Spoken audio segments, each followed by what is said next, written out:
సర్పజాతిలో నాకన్నా గొప్పవాళ్ళు ఎవరన్నా ఉన్నారా చెప్పు. నా ఒక్క కాటు చాలు ఎంత పెద్ద ఏనుగైనా హరి అంటుంది. ఇప్పుడు మనుషులు కూడా నన్ను దైవంలా పూజిస్తారు. నా తలపైన ఉన్న నాగమణి కొన్ని లక్షలు విలువ చేస్తుందట. ఈ కొండ చిలువ పైసారి పనికొస్తా. నా వినికిడి శక్తి అమ్మో, చిన్న రంగులకు నేను శత్రువులను గుర్తిస్తాను.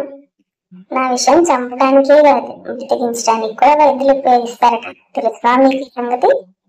ఈ బండలాంటి కొండ చిలువకు నా గురించి ఏం తెలుసు? ఆ విషయం తెలియక నాకన్నా గొప్ప అన్నంటూ ఓ తెగ పడాయిపోతుంది. నాగుపాము అలా మాట్లాడేటప్పటికి కొండ చిలువకు బాగా కోపం వచ్చేసింది. బుస్సు అంటూ లేచింది.